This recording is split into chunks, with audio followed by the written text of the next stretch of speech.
আল্লাহর ক্ষমতার মেয়াদ কতদিন বলেন? আমাদের দুনিয়াতে ক্ষমতা অস্থায়ী ক্ষমতা, ঠিক কিনা বলেন? আইজ আছে কাল নাই, এরকম না ক্ষমতা? আল্লাহর ক্ষমতাও তো এরকম না, আইজ আছে কাল নাই এরকম। দুনিয়াতে দেখবেন কোন দেশের প্রেসিডেন্টের 4 বছরের ক্ষমতার মেয়াদ, কোন দেশে 5 বছরের। আল্লাহর কয় বছরের? 10 বছরের নাকি 20 বছর, 100 বছর। আল্লাহর ক্ষমতার মেয়াদ কতদিন বলেন? বুঝে থাকলে বলেন তো। চিরকাল তার ক্ষমতার মেয়াদ। চিল্লায় বলেন ঠিক কিনা? নিরঙ্কুশ ক্ষমতা, একচ্ছত্র ক্ষমতা বলতে যা বুঝায়, এই ক্ষমতা একমাত্র আল্লাহরই আছে। আমাদের ক্ষমতার জন্য আমরা ডিপেন্ড করতে হয়, ওর ডিপেন্ড লাগে, ওই জনমত নেওয়া লাগে, ওই জনগণের কাছে যাওয়া লাগে, ভোট চাওয়া লাগে, এরা ভোট দিলে এরপরে আমরা আসবো, ঠিক কিনা? আবার জনগণ না চাইলে আমরা নাই। আল্লাহর ক্ষমতা কি এরকম? হ্যাঁ। আবার দেখবেন দুনিয়াতে ক্ষমতায় যাওয়ার জন্য জোট করা লাগে, জোট। জোটের রাজনীতি আছে না নাই? জোট হয়, শরিক হয়, এই হয় সেই হয়, নানাভাবে দুনিয়াতে ক্ষমতায় আসতে হয়। আল্লাহ বলে আমার ক্ষমতার জন্য কারো উপর বিন্দু পরিমাণ আমার ডিপেন্ড করা লাগে না। সৃষ্টির শুরু থেকে আমি ক্ষমতার চেয়ারে বসা, মহাবিশ্বের শেষ পর্যন্ত, সীমাহীন ভবিষ্যৎ পর্যন্ত আমি ক্ষমতার চেয়ারে থাকব। আমি হলাম আল মালিক। আমার ক্ষমতার কোনো কমতি নাই, কোনো ঘাটতি নাই। কেউ আমার ক্ষমতা থেকে নামাতে পারবে না। পারা যাবে? এই যে আমরা ফ্যাসিস্ট সরকারের যে আপনারা নামাই দিছেন গণ অভ্যুত্থান করে, মনে আছে? 5ই আগস্টের কথা ভুলে গেছেন এত তাড়াতাড়ি? মনে আছে? আছে। তা আমরা সবাই মিলে যদি একটা গণ অভ্যুত্থান করি, তাইলেই তো আল্লাহর ক্ষমতার চেয়ার থেকে নামায় ফেলানো যায়। হ্যাঁ, যাবে না? পারবো না আমরা? কি বলে, পারা যাবে না? আচ্ছা, আমরা না হয় পারলাম না, জিন জাতি যদি আমাদের সাথে জয়েন করে, ম্যানকাইন্ডের সাথে জিনকাইন্ড, ইফ দে জয়েন আস, সবাই মিলে একটা গণ অভ্যুত্থান, রেভলিউশন, ডেমনস্ট্রেশন, প্রোটেস্ট, সবাই মিলে যদি একটা অভ্যুত্থান করি, তাইলেই তো আল্লাহর ক্ষমতা শেষ। আওয়াজ করে বলেন, তাইলেই কি আল্লাহর ক্ষমতা শেষ হবে? এই যে বারোয়াখালীর ভাইয়েরা, এদিকে কি হচ্ছে আমি তো দেখতে পাচ্ছি, এরকম হইলো কেন? তোমরা খালি বোতল ছুড়লা কেন 2-1 জনের উপরে? হ্যাঁ, আমার দিকে তাকাও। প্রিয় ভাইয়েরা, শান্ত হন, আমার দিকে তাকান, আর অল্প কয়েক মিনিট আমার দিকে তাকান। কেউ কিছু ছুঁড়ে মারবেন না কারো দিকে, মেহরবানি করে আমার দিকে তাকান। তাহলে আমরা সবাই মিলে একটা গণ অভ্যুত্থান যদি করি, আল্লাহর ক্ষমতা থেকে নামানো যাবে? আল্লাহ বলেন না, আমি হলাম আল মালিক, আসল ক্ষমতার মালিক, the king of kings, the owner of ultimate power, the owner of ultimate authority, the owner of ultimate sovereignty. নিরঙ্কুশ একচ্ছত্র ক্ষমতার মালিক হচ্ছি আমি আল্লাহ। আল্লাহ তাআলা সূরা মুলকের শুরুতে বলছেন, তাবারাকাল্লাযী বিয়াদিহিল মুলকু ওয়া হুয়া আলা কুল্লি শাইইন কাদির। মহিমান্বিত সত্তা, যার হাতে ক্ষমতা, তিনি যা চান তাই করতে পারেন। আওয়াজ করে বলেন তো তিনি কে? আবার আল্লাহ বলেন, কুলিল্লাহুম্মা মালিকাল মুলকি তুতিল মুলকা মান তাশাউ ওয়া তানজিউল মুলকা মিম্মান তাশা ওয়া তুইজ্জু মান তাশাউ ওয়া তুযিল্লু মান তাশাউ বিয়াদিকাল খায়র ইন্নাকা আলা কুল্লি শাইইন কাদির। আল্লাহু আকবার। এ নবী, আপনি বলুন, আল্লাহুম্মা মালিকাল মুলক, আল্লাহ আপনি ক্ষমতার মালিক। তুতিল মুলকা মান তাশা, যাকে চান তারে ক্ষমতার চেয়ারে বসান। ওয়া তানজিউল মুলকা মিম্মান তাশা, যাকে চান তাকে ক্ষমতার চেয়ার থেকে ছুঁড়ে ফেলে দেন। তিনি কে? ক্ষমতার চেয়ারে বসায় কে? আবার মনে চাইলে আস্তা করে ছুঁড়ে নিক্ষেপ করেন, তিনি কে? আবার আল্লাহ বললেন, ওয়ালাম ইয়াকুল্লাহু শারীকুন ফিল মুলকি, আমার ক্ষমতায় কোনো শরিক নাই, কোনো জোট নাই, কোনো পার্টনার নাই, কোনো অংশীদার নাই। আবার আমি চলে গেলে আমার ক্ষমতার দাবিদারও কেউ নাই। আল্লাহু আকবার।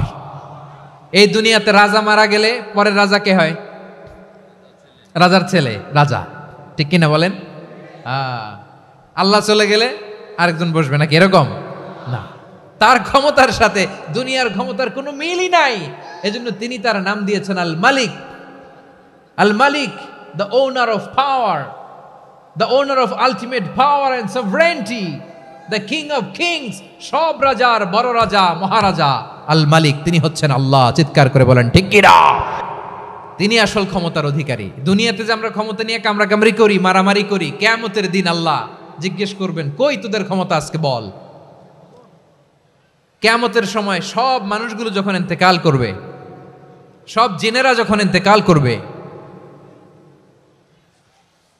সব ফেরেশতারা যখন ইন্তেকাল করবে, বাকি থাকবে মালাকুল মাউত।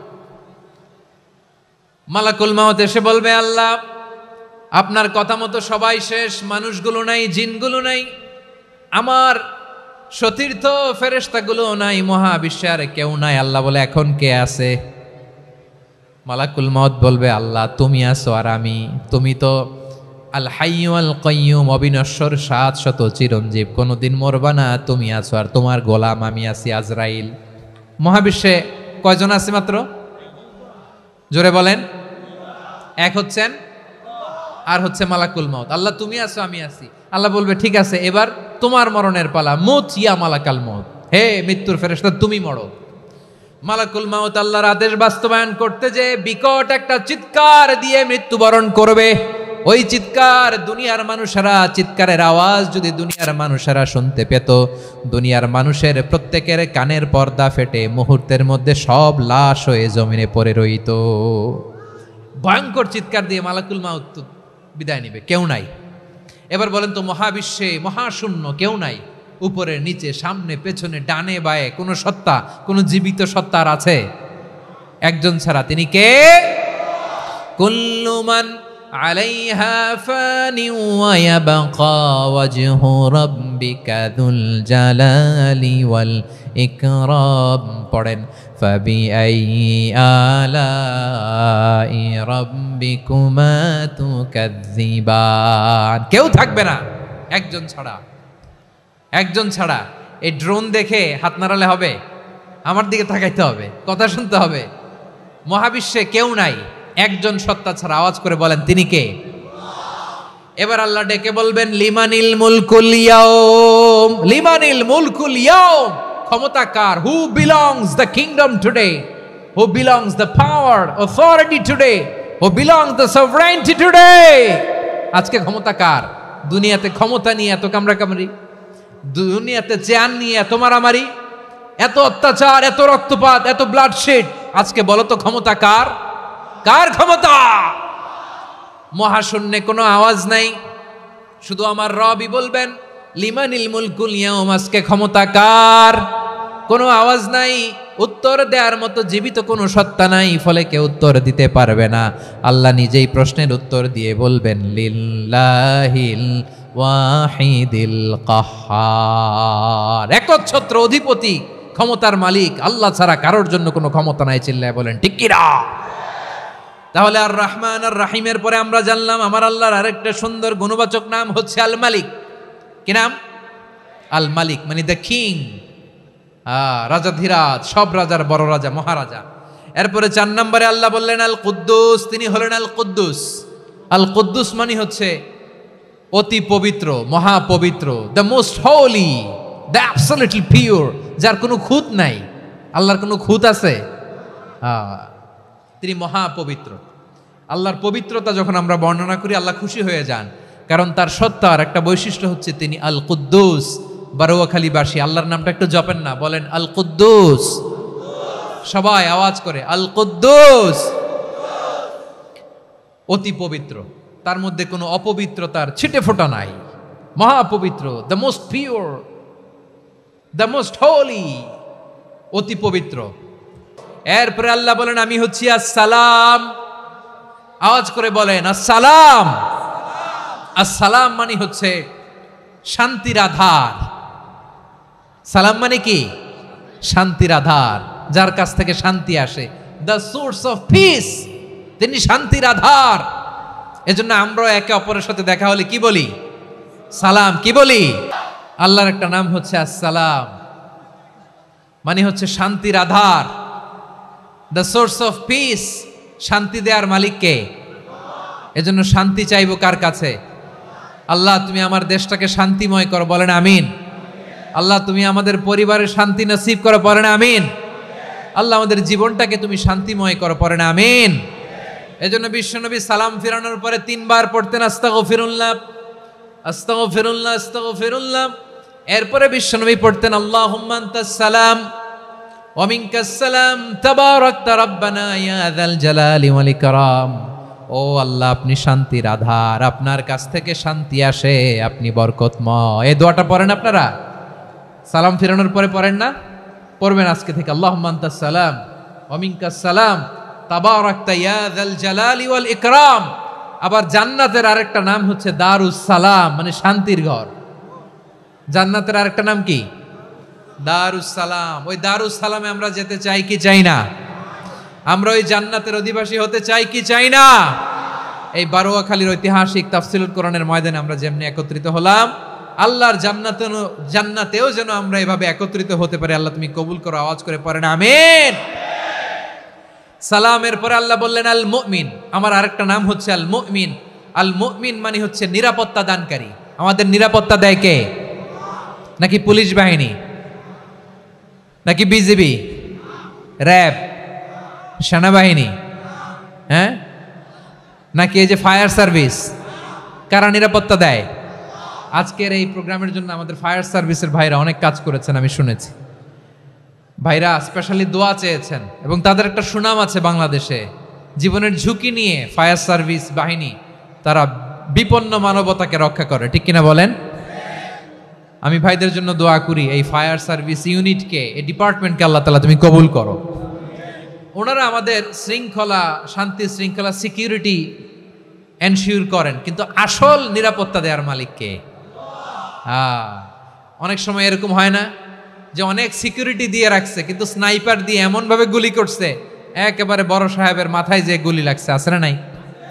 এখন সবাই মিলে বডিগার্ডের ধরে, যাই বেটা বডিগার্ড, এত টাকা দিয়ে বডিগার্ড রাখছি, আমাদের স্যারের মাথায় গুলি লাগলো কিভাবে? তো বডিগার্ড বলে আপনার স্যারের বডি তো আছে, এই যে বডি নিয়ে যান। আমি তো রুহু গার্ড না, রুহু গার্ড হচ্ছে একজন, চিল্লায় বলেন তিনি কে? আমার ভাইরা, দুনিয়াতে টাকা হলে বডিগার্ড মিলে, কিন্তু রুহু গার্ড মিলে? রুহু গার্ড মিলে? যে আমি 10 লক্ষ টাকা দিব, রুহু গার্ড লাগবে, আমার রুহু কেউ চিনে নিতে পারবো না, এরকম পাওয়া যায়? কি পাওয়া যায়? হ্যাঁ, বডিগার্ড পাওয়া যায়, রুহু গার্ড পাওয়া যায় না। ওই রুহের নিরাপত্তা দেয় কে? আল মুমিন, দ্য প্রোভাইডার অফ সিকিউরিটি। তিনি নিরাপত্তা দেয় তার নেককার বান্দাদেরকে, দুনিয়াতে নিরাপত্তা দেয়, আখিরাতেও নিরাপত্তা দেয়, ঠিক কিনা? আবার আল্লাহ বললেন আল্লাযী আত'আমাহুম মিন জু'ইন ওয়া আমানাহুম মিন খাউফ। তিনি এমন সত্তা যিনি ক্ষুধা লাগলে তোমাদেরকে খাদ্যের ব্যবস্থা করে, আবার ভয়ের সময় তিনি তোমাদেরকে নিরাপত্তার ব্যবস্থা করে, ঠিক কিনা বলেন?